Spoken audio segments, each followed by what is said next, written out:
বেদান্ত দর্শনের তাৎপর্য ও প্রভাব। প্রত্যেক মানুষকে বেদান্ত এই শিক্ষাই দেয়, সে এই বিশ্বসত্তার সহিত এক ও অভিন্ন। তাই যত আত্মা আছে সব তোমারই আত্মা, যত জীবদেহ আছে সব তোমারই দেহ। কাহাকে আঘাত করার অর্থ নিজেকেই আঘাত করা, এবং কাহাকেও ভালোবাসার অর্থ নিজেকেই ভালোবাসা। তোমার অন্তর হইতে ঘৃণারাশি বাহিরে নিক্ষিপ্ত হইবা মাত্র অপর কাহাকেও তা আঘাত করুক না কেন, তোমাকেই আঘাত করিবে নিশ্চয়। আবার তোমার অন্তর হইতে প্রেম নির্গত হইলে প্রতিদানে তুমি প্রেমই পাইবে, কারণ আমি বিশ্ব, সমগ্র বিশ্ব আমার দেহ। আমি অসীম, তবে সম্প্রতি আমার সে অনুভূতি নাই, কিন্তু আমি সেই অসীমতার অনুভূতির জন্য সাধনায় প্রবৃত্ত হইয়াছি, এবং যখন আমাদের সেই অসীমতার পূর্ণ চেতনা জাগরিত হইবে, তখন আমার পূর্ণতার প্রাপ্তিও ঘটিবে। বেদান্তের অপর একটি বিশিষ্ট ভাব এই যে, ধর্মচিন্তার ক্ষেত্রে এই অসীম বৈচিত্র্যকে স্বীকার করিয়া চলিতে হইবে, এবং সকলেরই লক্ষ্য এক বলিয়া সকলকে একই মতে আনয়নের চেষ্টা ছাড়িয়া দিতে হইবে। বেদান্তবাদীর কবিত্বময় ভাষায় বলা যায়, যেমন বিভিন্ন স্রোতস্বতী বিভিন্ন পর্বত শিখর হইতে উদ্গত হইয়া নিম্নভূমিতে অবতরণ করে এবং সরল বা বক্রগতিতে যথেচ্ছ প্রবাহিত হইয়া পরিশেষে সাগরে আসিয়া উপনীত হয়, তেমনি হে ভগবান, এই সকল বিভিন্ন বিচিত্র ধর্মবিশ্বাস ও পথ বিভিন্ন দৃষ্টিভঙ্গি হইতে জন্ম লাভ করিয়া সরল বা কুটিল পথে ধাবিত হইয়া অবশেষে তোমাকেই আসিয়া উপনীত হয়।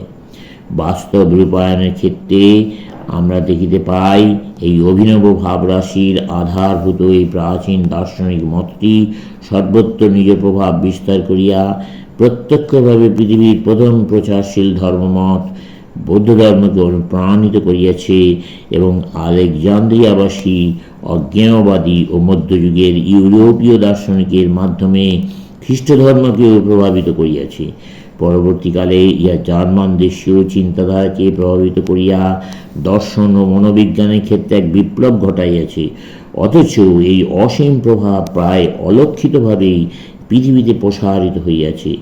রাত্রির মৃদু শিশির সম্পাতে যেমন শস্যক্ষেত্রে প্রাণ সঞ্চারিত হয়, ঠিক তেমনি অতি ধীর গতিতে এবং অলক্ষ্যে এই অধ্যাত্ম দর্শন মানবের কল্যাণার্থ সর্বত্র প্রসারিত হইয়াছে।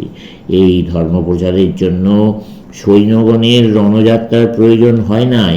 পৃথিবীর অন্যতম প্রধান প্রচারশীল ধর্ম বৌদ্ধ ধর্ম আমরা দেখি পতিতযশা সম্রাট অশোকের শিলালিপি সমূহ সাক্ষ্য দিতেছে কি রূপে একদা বৌদ্ধ ধর্ম প্রচারকেরা আলেকজান্দ্রিয়া, আন্টিওক, পারস্য, চীন প্রভৃতি তদানীন্তন সভ্য জগতের বহু দেশে প্রেরিত হইয়াছিলেন।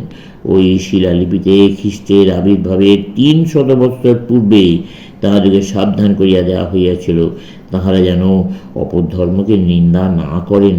বলা হইয়াছিল, যেখানকারই হউক সকল ধর্মেরই ভিত্তি এক, সকলকে যথাসাধ্য সাহায্য করিতে চেষ্টা করো, তোমার যাহা বলিবার আছে সে সকলে শিক্ষা দাও, কিন্তু এমন কিছু করিও না যাহাতে কাহারও ক্ষতি হয়।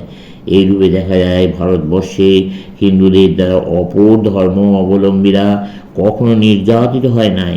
প্রত্যুত এখানে দেখা যায় এক অত্যাশ্চর্য শ্রদ্ধা, যাহা তাহারা পৃথিবীর যাবতীয় ধর্মমত সম্বন্ধে পোষণ করিয়াছে। নিজেদের দেশ হইতে বিতাড়িত ইহুদিদের একাংশকে তারা আশ্রয় দিয়াছিল, তাহারই ফলে মালাবারে আজও ইহুদিরা বর্তমান।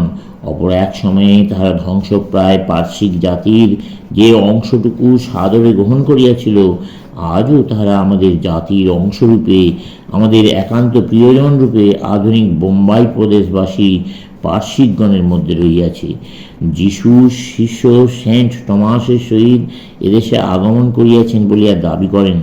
এইরূপ খ্রিস্ট ধর্ম অবলম্বীরা এদেশে আছেন। তারা ভারতে বসবাস করিতে এবং নিজেদের ধর্মমত স্বাধীনভাবে পোষণ করিতে অনুমতি পাইয়াছিলেন। তাহাদের এক পল্লী আজও এদেশে বর্তমান। পরধর্মে বিদ্বেষহীনতার এই মনোভাব আজও ভারতে বিনষ্ট হয় নাই, কোনো দিনই হইবে না এবং হইতেও পারে না। বেদান্ত যেসব মহতী বাণী প্রচার করে সেগুলির মধ্যে ইহা অন্যতম। ইহাই যখন স্থির হইল যে আমরা জানিয়া হইউক বা না জানিয়া হইউক এক লক্ষ্যের দিকে অগ্রসর হইতেছি, তখন অপরের অক্ষমতায় ধৈর্য হারা হইব কেন?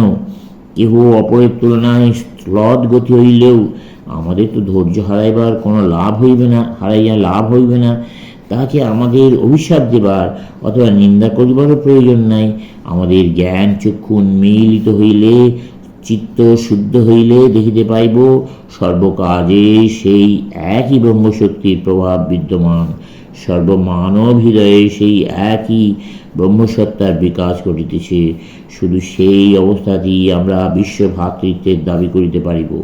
মানুষ যখন তার বিকাশের উচ্চতম স্তরে উপনীত হয়, যখন নরনারীর ভেদ, লিঙ্গভেদ, মতভেদ, বর্ণভেদ, জাতিভেদ প্রভৃতি কোনো ভেদ তাহার নিকট প্রতিভাত হয় না, যখন সে এই সকল ভেদ বৈষম্যের ঊর্ধ্বে উঠিয়া সর্বমানবের মিলনভূমি মহামানবতা বা একমাত্র ব্রহ্মসত্তার সাক্ষাৎকার লাভ করে, কেবল তখনই সে বিশ্ব ভ্রাতৃত্বে প্রতিষ্ঠিত হয়।